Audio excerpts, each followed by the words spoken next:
Welcome back to আন-নাফি Islamic TV. একটা ছোট গুনাহ আপনার সারা জীবনের ইবাদতকে মুহূর্তেই ছাই করে দিতে পারে। যে কাজটাকে আপনি আজ খুব সাধারণ বা আধুনিকতা ভাবছেন, হতে পারে সেটাই আপনাকে টেনে নিয়ে যাচ্ছে জাহান্নামের অতল গহ্বরে। আপনি কি কখনো ভেবে দেখেছেন কেন দুনিয়ার মোহে পড়ে আমরা আখেরাতকে সস্তায় বিক্রি করে দিচ্ছি? কেন আমাদের মা বোনেরা ইবাদত করেও আল্লাহর সন্তুষ্টি থেকে দূরে সরে যাচ্ছেন? কিয়ামতের সেই কঠিন দিনে যখন সূর্য মাথার উপরে টকবক করবে, তখন কি আপনি আল্লাহর সামনে দাঁড়ানোর সাহস পাবেন? আপনার আমলনামায় কি আজ কেবল অকৃতজ্ঞতা আর গীবতের পাহাড় জমা হচ্ছে? আজকের ভিডিওতে আমরা এমন কিছু সত্য জানব যা আপনার আত্মাকে কাঁপিয়ে দেবে। কেন জাহান্নামে নারীদের সংখ্যা বেশি হবে? কোন সুনির্দিষ্ট কাজগুলো নারীদের জাহান্নামের আগুনের দিকে ঠেলে দিচ্ছে? এবং কিভাবে সময় থাকতেই তওবা করে আল্লাহর প্রিয় বান্দি হওয়া যায়? ভিডিওটা শেষ পর্যন্ত শুনুন। আর যদি ঈমান জাগানো কুরআনের শিক্ষা, সহিহ হাদিস ও আখেরাতের সত্য কথা শুনতে চান, তাহলে এখনই আন-নাফি ইসলামিক টিভি সাবস্ক্রাইব করুন। কমেন্টে লিখুন, ইয়া আল্লাহ, আমাদের ক্ষমা করুন, কারণ এই একটি তওবা আপনার হিদায়তের উসিলা হতে পারে। এক শান্ত শীতল রাত, কিন্তু রাসূলুল্লাহ সাল্লাল্লাহু আলাইহি ওয়াসাল্লামের হৃদয়ে তখন এক ভয়াবহ দৃশ্য গেঁথে আছে। মেরাজের সেই রাতে তাকে জাহান্নাম দেখানো হয়েছিল। তিনি দেখেছিলেন আগুনের লেলিহান শিখা, আর সেই অগ্নি গহ্বরে তিনি যা দেখলেন তা ছিল অত্যন্ত যন্ত্রণাদায়ক। সহিহ বুখারী ও মুসলিমের হাদিসে অনুযায়ী রাসূল প্রশ্ন করেছিলেন, আমি জাহান্নামে তাকালাম এবং দেখলাম তার অধিকাংশ অধিবাসী নারী। এই একটি বাক্য শোনার পর মদিনার নারীদের মধ্যে হাহাকার পড়ে গিয়েছিল। তারা আতঙ্কে শিউরে উঠেছিলেন। তারা কি ঈমান আনেনি? তারা কি নামাজ পড়েনি? সাহাবীগণ যখন এর কারণ জিজ্ঞেস করলেন, তখন রাসূল কোনো রাগ ঢাক না রেখে স্পষ্ট ভাষায় কয়েকটি ভয়াবহ কারণ উল্লেখ করলেন।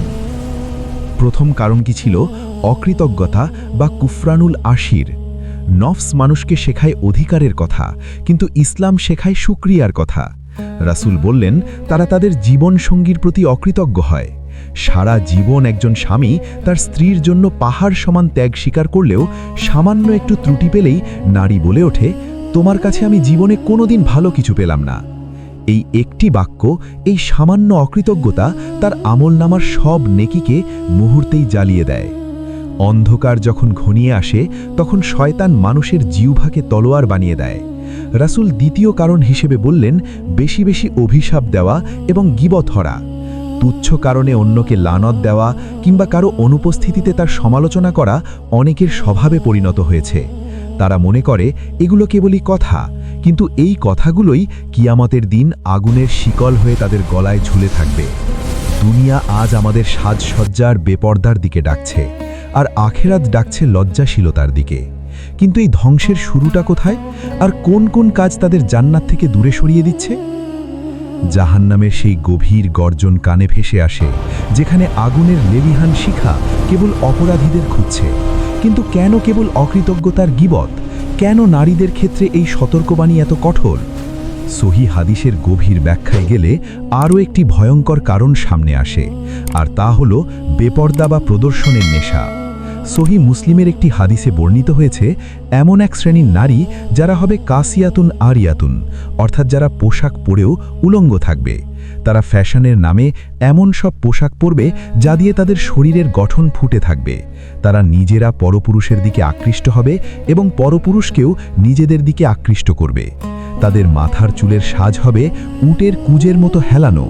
রাসূলুল্লাহ স্পষ্ট বলেছেন, তারা জান্নাতে প্রবেশ তো দূরের কথা, জান্নাতের ঘ্রাণও পাবে না, অথচ জান্নাতের ঘ্রাণ বহু দূর থেকে পাওয়া যায়। আজকের এই আধুনিকতার যুগে আমরা কি নিজেদের সেই পতনের দিকেই নিয়ে যাচ্ছি না?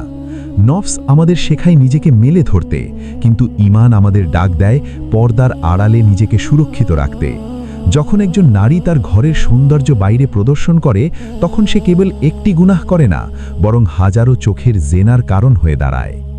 আরেকটি কারণ যা আমাদের সমাজকে কুড়ে কুড়ে খাচ্ছে, সেটা হলো স্বামীর অবাধ্যতা এবং ঘরের শৃঙ্খলা নষ্ট করা। ইসলাম নারীকে ঘরের রানী করেছে, কিন্তু শয়তান তাকে ঘরের বাইরে এনে সম্মানের মিথ্যা মোহ দেখায়। রাসূল বলেছেন, যদি কোনো নারী তার স্বামীকে অসন্তুষ্ট রেখে রাত পার করে তবে ফেরেশতারা সারা রাত তার উপর অভিশাপ দিতে থাকে। দুনিয়ার তথাকথিত স্বাধীনতা কি আল্লাহর এই অভিশাপ থেকেও দামি? কবরের সেই নিঃসঙ্গ অন্ধকার কথা কি আমরা একবারও ভাবি না? যেখানে দামি মেকআপ থাকবে না, থাকবে না কোনো দামি ব্র্যান্ডের পোশাক, থাকবে কেবল সাদা কাফন আর আমাদের এই বদ আমলগুলো। জাহান্নামের সেই দৃশ্য কল্পনা করুন, যেখানে নারীদের তাদের চুলের গোছা ধরে ঝুলানো হবে, কারণ তারা তাদের সৌন্দর্যকে বেগানা পুরুষের জন্য বিলিয়ে দিয়েছিল। তাদের দেহ পুড়বে, চামড়া পাল্টে দেওয়া হবে বারবার, যেন আযাব কখনোই শেষ না হয়। কিন্তু আল্লাহর রহমত তো অসীম। তিনি কি আমাদের জন্য ফেরার কোনো পথ রাখেননি? জাহান্নামের আগুনের সেই বিভীষিকা বর্ণনার মূল উদ্দেশ্য আপনাকে ভয় পাইয়ে দেওয়া নয়, বরং আপনাকে আগলে রাখা। কারণ আল্লাহ তার বান্দাকে জাহান্নামে পুড়তে দেখে আনন্দ পান না, তিনি চান আপনি ফিরে আসুন।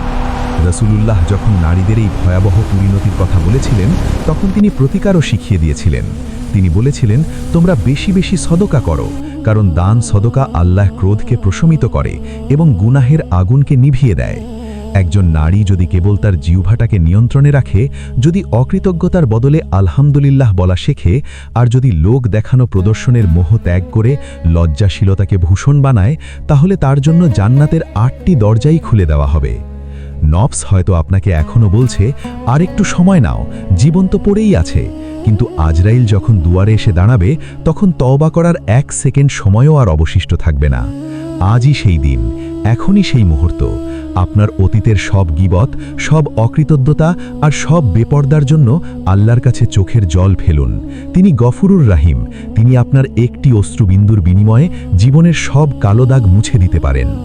মনে রাখবেন, দুনিয়ার এই ক্ষণস্থায়ী ফ্যাশন আর মানুষের বাহবা আপনাকে কবরের আযাব থেকে বাঁচাতে পারবে না। জান্নাতের সেই চিরস্থায়ী সুখের তুলনায় দুনিয়ার এই বিলাসিতা কিছুই নয়। আল্লাহ আমাদের মা ও বোনদের খাদিজা ও ফাতেমা রাদিয়াল্লাহু আনহার মতো আদর্শে নিজেদের গড়ার তৌফিক দান করুন। আমিন। এই ভিডিও যদি আপনাকে আখিরাতের কথা মনে করিয়ে দেয়, তাহলে মনে রাখবেন, একদিন আমাদের সবাইকে আল্লাহর সামনে দাঁড়াতে হবে। এই ভিডিওটা আবার শুনুন, হয়তো এটাই আপনার জীবনের মোড় ঘুরিয়ে দেবে। ধন্যবাদ আন্নাফি ইসলামিক টিভির সাথে থাকার জন্য। আপনার জন্য আরও গুরুত্বপূর্ণ সতর্কবার্তা আসছে, সময় থাকতেই ফিরে আসুন, দেরি করবেন না। আমি ছিলাম আন্নাফি ইসলামিক টিভি। আবার দেখা হবে পরের ভিডিওতে। আল্লাহ আমাদের শেষটা ভালো করুন। আমিন।